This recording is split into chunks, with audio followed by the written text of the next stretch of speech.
Hi, I'm Ross Black, And I'm Ryan Bain. and we will be discussing what it takes to be prepared for an upcoming career fair and the parts that make up a complete preparation. We believe that this is an important topic because almost every college student can benefit from the career fair. And the way to get the most out of the experience is to be prepared for the function itself.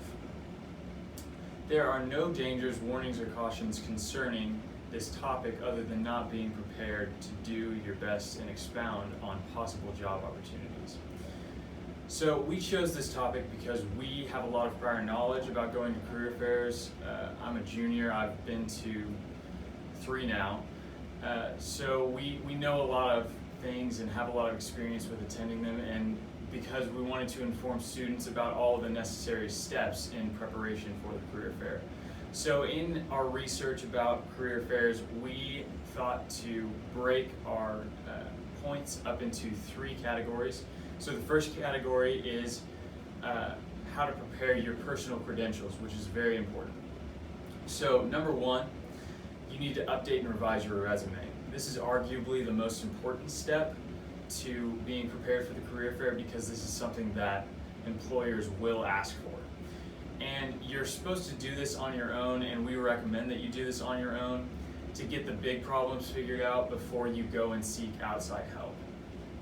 So number 2 would be find help revising your resume.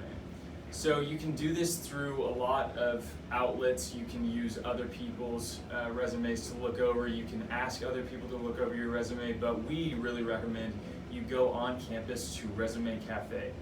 And you can set up an appointment online and just go in for 30 minutes and they'll mark up your resume and give it back to you and tell you what you need to do basically. So number 3, you need to create an elevator pitch. An elevator pitch is basically a 30-second to 1-minute speech talking about just what you're about, what you're passionate about, what your skill sets are, and it's a good way to show off your soft skills as well. So this is your first impression with an employer. So it's very important to have a great and rehearsed elevator pitch. So number 4, another important aspect of getting prepared is to create a cover letter by yourself. This is something that some employers will ask for at the career fair, but will definitely make it optional for you to put in for applications. So it's good to get a feel for your cover letter on your own at first, because it is personal. It's all about you. It's basically your elevator pitch on paper, but a little bit longer. So do it by yourself at first and just put down what you're passionate about and what your skill sets are. So number 5 is get help revising your cover letter. So have multiple people look over it that know what a cover letter should look like, and have them update it to make it sound more professional. So number 6, change your cover letter depending on who you are interviewing for. So this is an important aspect of preparing for the career fair, because when you're giving your cover letter to people, you want to make it a little bit different depending on what industry you're trying to get an internship or a job in.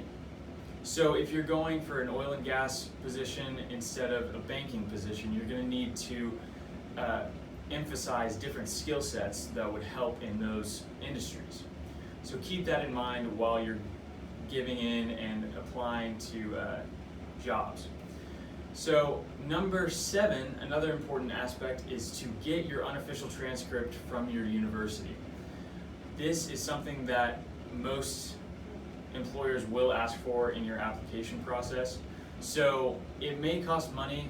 For my purposes, it costs $6, but it is definitely worth it to get your unofficial transcript. Number 8, just work on your conversational skills.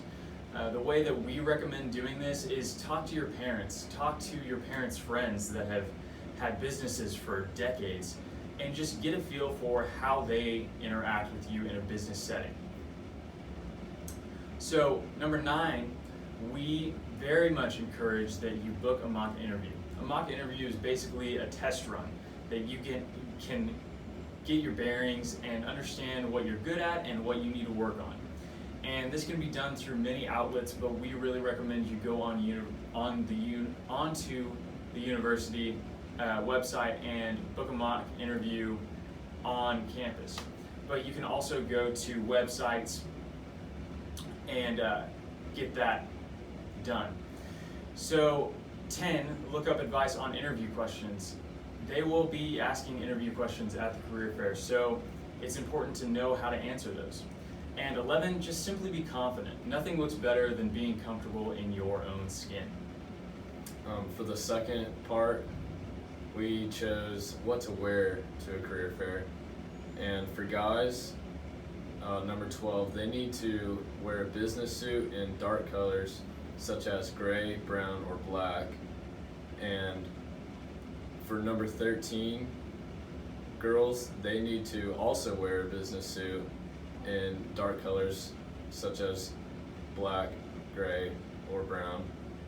And for number 14, the guys need to wear a tie that isn't too overdone, so nothing that has too many bright colors on it or a crazy design, just something that looks nice and is professional looking. For number 15, guys need to also make sure their belt matches their shoes. This is very important to recruiters because it shows that you know how to dress professional looking, you know what you're doing. It's just very important to make sure that those two things match. For number 16, the girls need to wear a skirt that is at least knee length or slacks with a nice dress shirt to go with the suit. Just make sure that that all matches and looks nice. The girls for number 17 also should wear low heels or nice dress shoes. No high heels because you're gonna be walking around and it can be a pain. For the third section and category, we chose conducting research for your specific companies.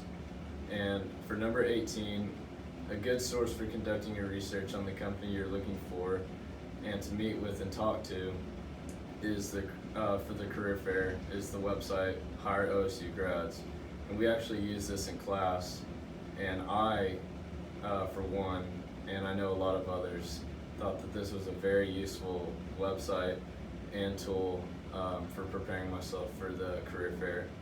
It was my second career fair. I'm a sophomore, and I'll continue to use it as I go on to more and more career fairs.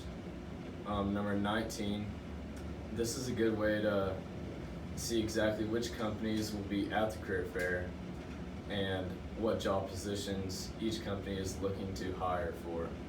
And for my major, I'm a finance major, and most of the companies that I was looking into were hiring full internships, full-time jobs this summer. So just whatever job you're looking to go into, Hire OSU Grads shows all the job positions that are open for that. And number 20, it is best to have prior knowledge of the company you're wanting to meet with before you talk to them at the career fair. And it's a great way to start talking and to engage with the company recruiters.